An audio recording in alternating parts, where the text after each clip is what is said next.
Good morning students.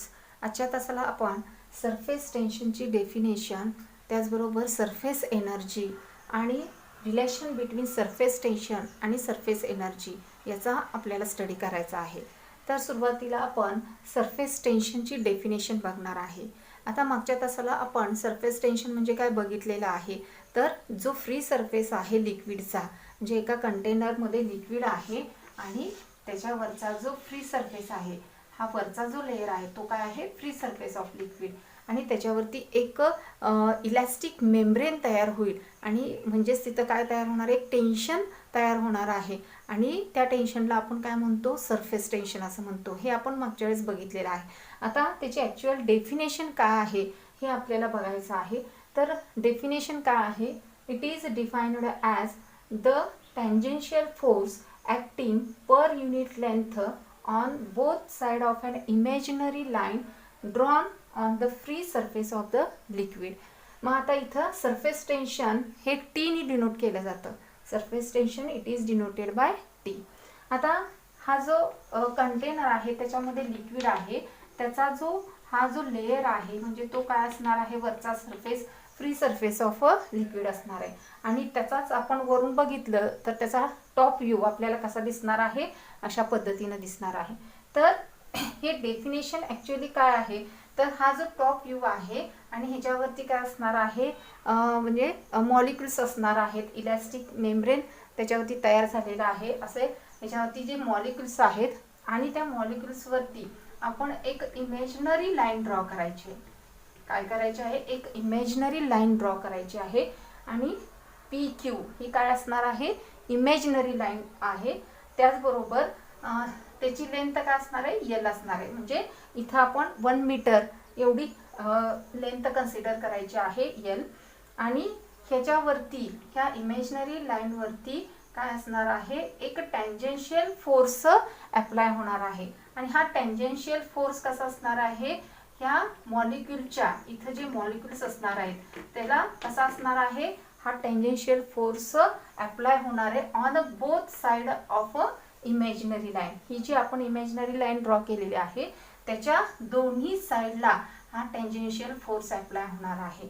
आणि हा जो टँजेन्शियल फोर्स आहे पर युनिट लेंथला किती आहे, म्हणजे 1 मीटर लेंथला हा टँजेन्शियल फोर्स किती लागतो त्याला आपण काय म्हणणार आहे, सरफेस टेन्शन असं म्हणणार आहे.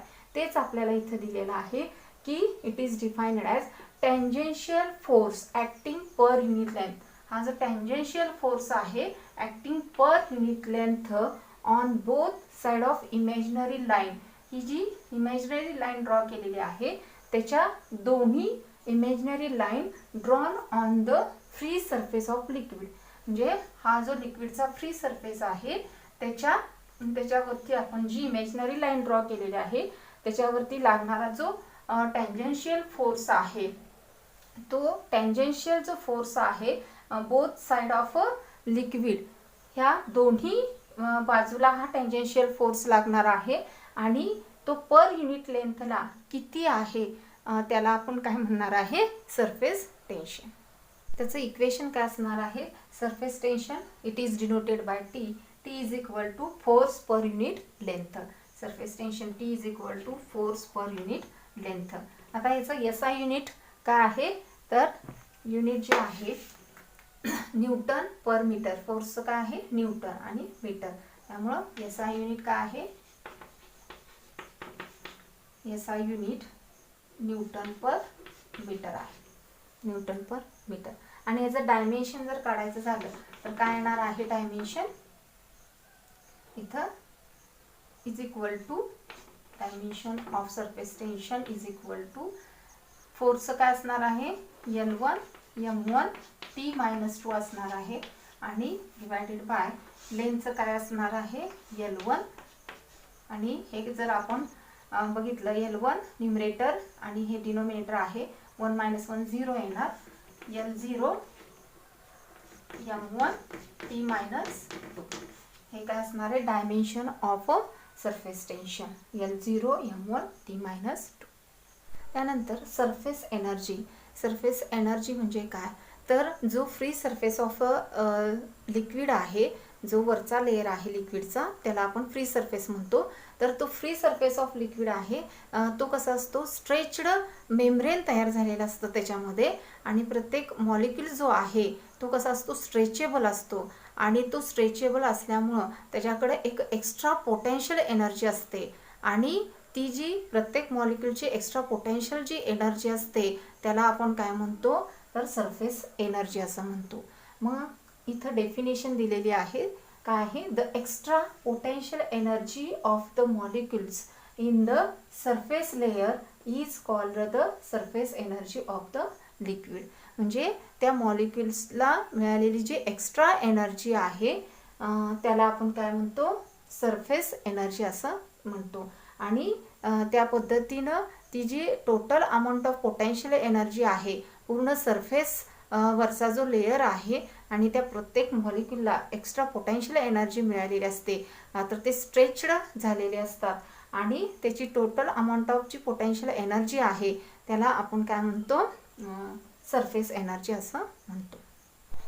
Relation between the surface energy and surface tension.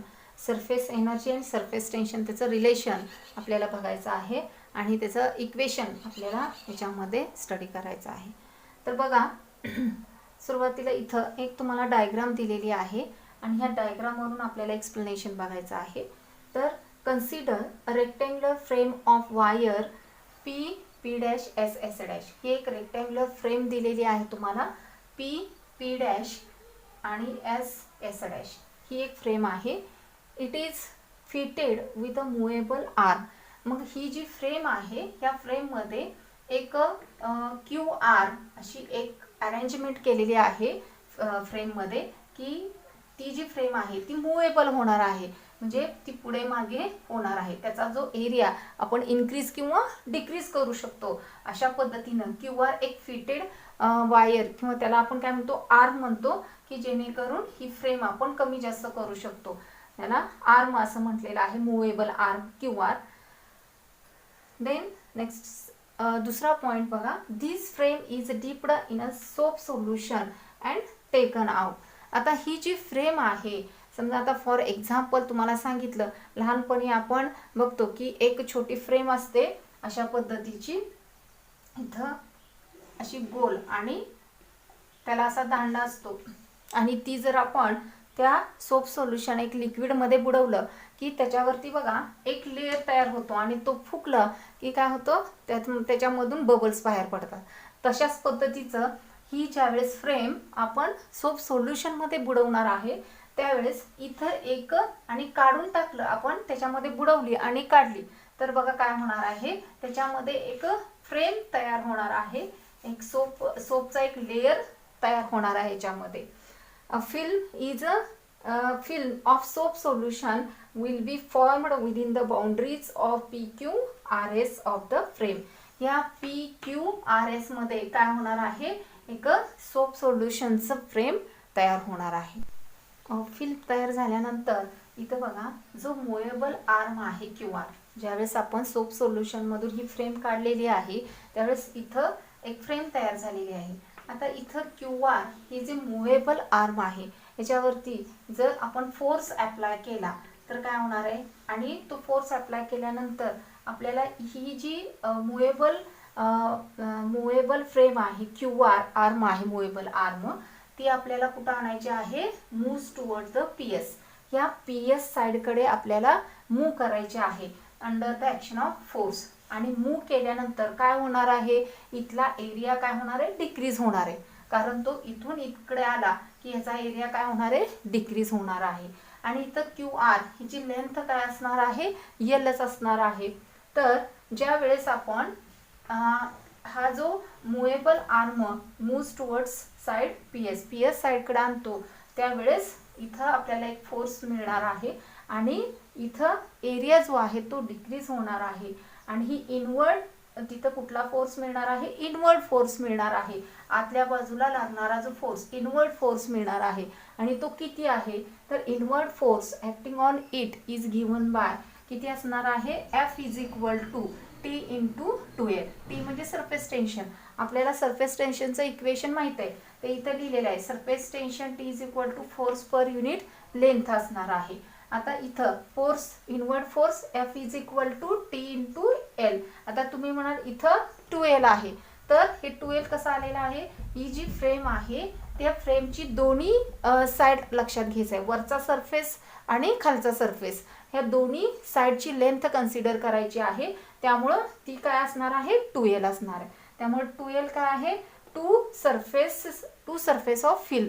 त्या फिल्मची दोन्ही सरफेसची जी लेंथ आहे ती काय कन्सिडर करायची, 2L करायची. त्यामुळे आपल्याला इथं इनवर्ड फोर्स काय मिळालं आहे, F is equal to T into 2L.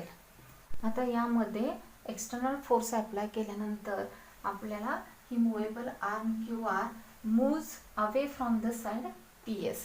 जसं आपण आतल्या बाजूने फोर्स अप्लाय केला होता तसं आता आपल्याला इथं काय करायचं आहे, एक्सटर्नल फोर्स अप्लाय करायचा आहे आणि ही मुव्हेबल आर्म काय करायचे आहे, move away from the PS साईडच्या त्याच्या अपोजिट साईडला न्यायची आहे. म्हणजे काय येणार आहे, ही जी आर्म आहे Q डॅश R डॅश मिळणार आपल्याला. आणि विथ डिस्टन्स dx, इथं डिस्टन्स काय इन्क्रीज होणार आहे, dx होणार आहे. आणि ही जी फिल्म आहे ती काय होणार आहे, इन्क्रीज होणार आहे, त्याचा एरिया इन्क्रीज होणार आहे. मग त्यावेळेस आपल्याला इथं काय मिळणार आहे, वर्क डन. फोर्स अप्लाय केल्यानंतर याचा एरिया इन्क्रीज होणार आहे आणि इथं आपल्याला वर्क डन मिळणार आहे. Work done against the force is given by काय वर्क डन मिळणार आहे, तर work done DW is equal to force F dash into dx.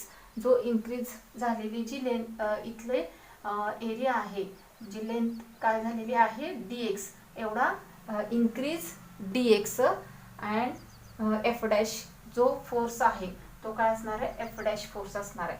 आणि इथं आपल्याला इक्वल अँड अपोजिट फोर्स मिळतो F आणि F डॅश. म्हणजे दोन्ही बाजूनी जी इथं मुव्हेबल आर्म आणि इथली जी फिल्म आहे, फिल्मवरची जे मॉलिक्युल्स, हे ज्यावेळेस आपण एक्सटर्नल फोर्स अप्लाय करतो त्यावेळेस ते सुद्धा मॉलिक्युल्स याच्यावरती फोर्स अप्लाय करतात. त्यामुळे इथं इक्वल अँड अपोजिट फोर्स मिळतो F डॅश. हे दोन्ही कसे आहेत, इक्वल आहेत. तर इथं work done is equal to F dash into dx हे आपल्याला वर्क डन मिळतं. आता work done is equal to F dash. आता F डॅश म्हणजेच आपल्याला काय सांगितलं, F and F dash are equal force आहेत. त्यामुळं F इज इक्वल टू आपण इक्वेशन काढलेलं आहे T इंटू 2L. तेच इक्वेशन याच्यामध्ये ठेवायचं. Work done is equal to T into 2L dx हे आपल्याला इक्वेशन मिळेल. आता ह्याच्यामध्ये बघा 2L into dx is equal to DA. DA म्हणजे काय असणार आहे, हा एरिया असणार आहे. काय असणार आहे, area.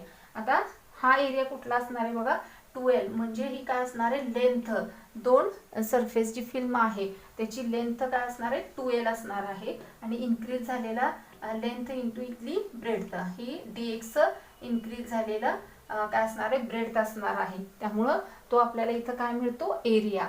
2L dx is equal to काय मिळणार आहे, एरिया मिळणार आहे. म्हणजेच इथं वर्क डन आपल्याला काय मिळणार आहे, work done is equal to T into DA हे आपल्याला इक्वेशन मिळणार आहे. आता आपल्याला जे इक्वेशन मिळालेलं आहे TW is equal to T into DA. आता TW म्हणजे काय, DW म्हणजे काय असणार आहे, वर्क डन असणार आहे. आणि T म्हणजे काय असणार आहे, सरफेस टेन्शन आहे. आणि DA म्हणजे काय असणार आहे, एरिया असणार आहे.